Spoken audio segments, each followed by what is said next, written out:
when we think about innovation, we do think about new ways of teaching, learning as well. What are some ways of, or new ways of teaching that you have identified or tried recently? So, and if you come up with an example, I'm also curious why you chose those, like why you explored them, and then what did you learn from those new ways of teaching?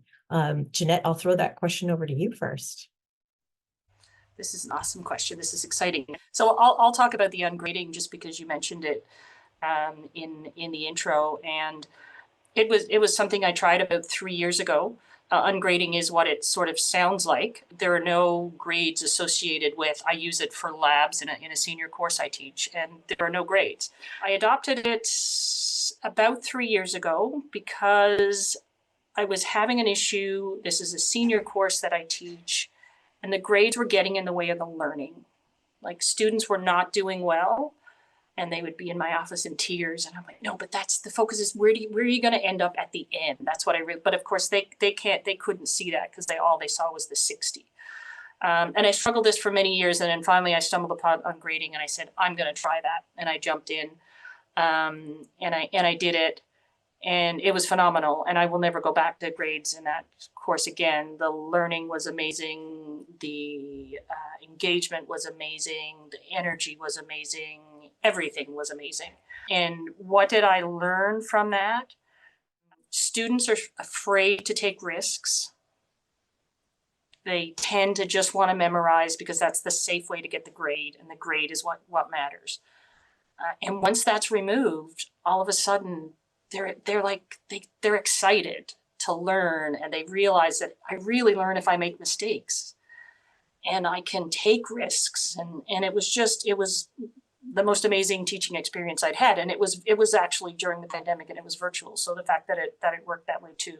So it was amazing. And once we give students the opportunity to get away from that fear of grades, like the things that they do, it's really amazing. And it's nice to see them lose some of that anxiety and just have fun learning. So that's one of my experiences. There's many, but we'll leave it at that. Thanks for that. That's really inspiring. I'll kind of remove that fear, but also the pressure put on by the pandemic to just try something different as well. I think it's often a big motivator for in the past couple of years for some change. Awneet, in terms of your own experience, what new things have you tried, and why did you choose to explore those? Yeah, I just want to pick up on a few things that Jeannette said and kind of connect it to what you mentioned in my introduction around first touch curriculum experiences.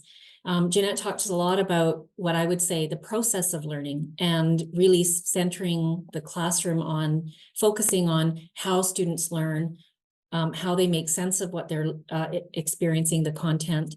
And so I think, my innovations would be around the collaborative nature of learning in my classroom. For me, it's really important that students know each other, get to know each other, work together, because I keep saying this, I'm one person, they're a whole class of active, engaged, and hopefully inspired brains that can put their their energy into the learning process. And we don't give them the space to do that. So I think it's stepping back, creating that learning space in the classroom, similar to what Jeannette just mentioned. But then it's also about posing really thoughtful questions. So I would say that I operate on a questions-driven kind of curriculum. And the questions that students grapple with in groups, I do a lot of group sort of strategies. I use a lot of interactive strategies. And then embed a lot of reflection into my teaching. And I find that reflection time, even though it's time away, if you will, from conveying more content or having more content available to students, that's actually where the learning happens. It deepens the engagement, it deepens the learning. Students are making personal connections to what they've experienced or what they've discussed in class or what they've heard. So I think those are really important practices that I've continued to refine and, you know, add to my sort of repertoire of teaching.